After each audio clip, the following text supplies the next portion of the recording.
बंगाल में आखिरकार बीजेपी की 15 साल की तपस्या रंग लाई है। ये जीत बीजेपी को यूं ही नहीं नसीब हुई है।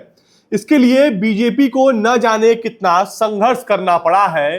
बीजेपी बंगाल में अपनी पूरी मशीनरी और समूचे केंद्रीय नेतृत्व के साथ एक साल पहले से ही बंगाल में पांव जमाए बैठी थी।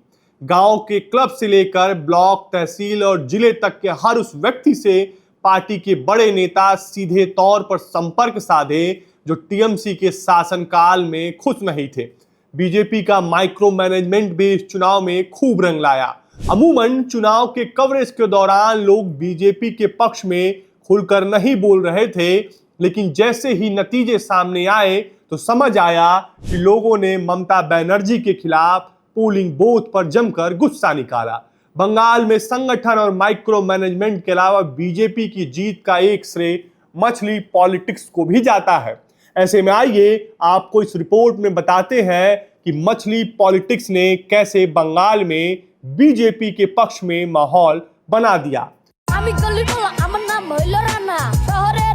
दरअसल चुनावी माहौल में अपनी विरोधी बीजेपी को घेरने के लिए तृणमूल कांग्रेस की मुखिया और पश्चिम बंगाल की मुख्यमंत्री ममता बनर्जी ने आरोप लगाए थे कि अगर बीजेपी पश्चिम बंगाल की सत्ता में आती है तो मांस, अंडा और मछली खाने पर रोक लगा देगी। ममता बनर्जी बीजेपी को लगातार बाहरी बताती रहीं और आरोप लगाती रहीं कि बंगाल के मतदाताओं को बांटने और स्थानीय परंपराओं को कमजोर करने की कोशिश कर रही है। ममता बनर्जी की यह बात असर करती दिखी तो बीजेपी ने इसका काउंटर शुरू कर दिया। पश्चिम बंगाल में बीजेपी के बड़े नेता शुवेंदु अधिकारी और सुकांत मजुमदार ने भी माछ भात खाकर दिखाया। देखते ही देखते यह मामला और गर्म होता गया। बीजेपी नेता अनुराग ठाकुर और मनोज तिवारी भी माछ भात खाते दिखे। अनुराग ठाकुर ने ममता बनर्जी के आरोपों को झूठा बताते हुए कहा कि 15-16 राज्यों में बीजेपी की सरकार है, लेकिन कहीं पर भी मीट, अंडा या मछली खाने पर बैन नहीं है और ना ही बंगाल में ऐसा होगा। यह मामला यही नहीं रुका। ममता बनर्जी ने तंज कसते हुए यह भी कहा कि अगर प्रधानमंत्री नरेंद्र मोदी भी मछली खाना चाहते हैं तो वह खुद पका देंगी। पश्चिम बंगाल में अपनी जगह बनाने में जुटी भारतीय जनता पार्टी इस बार खुद को बंगाल की पार्टी दिखाने पर जोर दे रही थी। यही वजह है कि हर सीट और हर जिले में वह स्थानीय मुद्दे को हथियार बनाकर चुनाव लड़ रही। बीजेपी को इतना तो समझ आ गया है कि अगर ममता बनर्जी बंगाली संस्कृति और बंगाली अस्मिता के नाम पर अपने पक्ष में माहौल बनाने में कामयाब हो गई होती तो बीजेपी को भारी नुकसान हो सकता था। अब तक यह देखा गया कि हर बार ममता बनर्जी बीजेपी पर भारी पड़ रही थी, इसलिए बीजेपी किसी भी मोर्चे पर चूकना नहीं चाहती थी।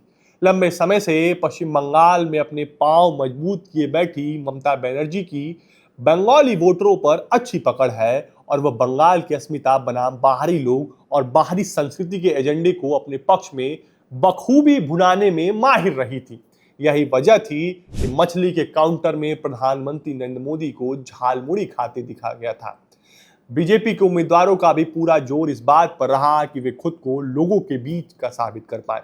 ममता बनर्जी एक और आरोप लगाती रही कि अगर बीजेपी जीतती है तो बाहरी लोगों के हाथों में कंट्रोल रहेगा। इसके जवाब में अमित शाह बार बार कह रहे थे कि बंगाल का अगला मुख्यमंत्री बंगाली बोलने वाला होगा और बंगाल में ही पैदा हुआ शख्स होगा।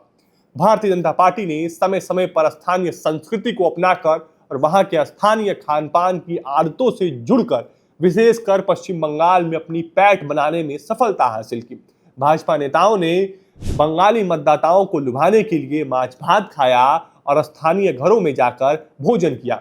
पश्चिम बंगाल में टीएमसी के वर्चस्व को चुनौती देने के लिए भाजपा ने केवल हिंदी भाषी या पारंपरिक हिंदू मुद्दों के बजाय बंगाली संस्कृति जैसे रविन्द्रनाथ टैगोर, नेताजी सुभाष चंद्र बोस और स्थानीय खान पान को प्राथमिकता दी है। इस रणनीति ने बीजेपी को बंगाल में अपनी स्थिति मजबूत करने में मदद की और चुनाव जीतने में अहम भूमिका निभाई। फिलहाल के लिए इतना ही। बंगाल चुनाव से रिलेटेड और भी कवरेज के लिए देखते रहें बजर बट्टू। धन्यवाद।